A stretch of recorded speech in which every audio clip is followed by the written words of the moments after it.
407, je voudrais faire quelques remarques et faire peut-être une proposition au Conseil.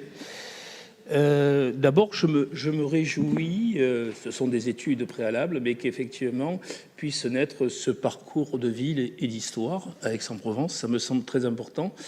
Et peut-être c'est un tout petit premier pas vers un projet beaucoup plus ambitieux, celui dont je vous parlerai à la fin, c'est-à-dire un musée antique à Aix-en-Provence, dont on parle depuis si longtemps. Qu'est-ce que je veux dire par là? Je veux dire par là que c'est bien, à travers un parcours, de mettre en valeur des lieux emblématiques de la vie ancienne, que ce soit la ville antique romaine ou la ville médiévale, mais vous savez qu'on a un énorme problème. On a des trésors antiques à Aix-en-Provence qu'on ne peut plus exposer. Il y avait avant au musée Granet une salle qui lui était affectée, qui a disparu au profit des Beaux-Arts, peu importe, je ne juge pas. Il y a donc des œuvres de très grande qualité, de mémoire de notre ville, qui sont un peu dispersées d'ailleurs, parfois dans plusieurs départements. Il y a notamment ces magnifiques mosaïques aixoises. Je ne sais pas si vous avez eu des photos, des éléments de ces mosaïques aixoises qui sont d'une très très grande qualité. Elles n'ont rien à envier ce qui peut exister par exemple en Italie.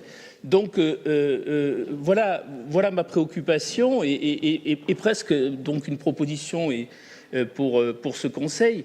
Je pense qu'il y a plusieurs étapes. On ne va pas arriver immédiatement au musée antique, on le sait bien. Le lieu de la Cèdre, c'est un lieu très compliqué. Mais je crois qu'il faudrait commencer à songer, voilà, 3 étapes. La première, il faudrait arriver à rapatrier la plupart, dans un lieu protégé et unique, arriver à rapatrier la plupart de ces œuvres. Je pense que ça, c'est possible. Je sais qu'il y a une chapelle dans le quartier Mazarin qui va pouvoir accueillir déjà une partie, mais elle est exiguë, c'est insuffisant. Donc, première étape, rapatrier nos œuvres, notre histoire, qu'elle ne soit pas dispersée dans plusieurs départements français ou de France. C'est la première étape. La deuxième étape, comme je vous le disais, je peine à imaginer qu'on ne puisse pas trouver dans cette ville un lieu d'exposition permanente de certaines de ces œuvres. Ce n'est pas encore le musée antique, mais une exposition permanente de ces œuvres. Donc ce que je propose, c'est qu'on ait une réflexion là-dessus, et après je vous dirai selon quelle modalité, selon moi. Et après, du coup, viendra le temps, même si c'est plus tard, mais plus simplement de la parole, mais une vraie volonté politique, de penser à un musée antique. Et ce que j'ai à dire là-dessus, c'est que si la Cèdre, c'est trop compliqué, même si c'est le lieu, puisque c'est celui du théâtre antique, eh bien faisons-le ailleurs.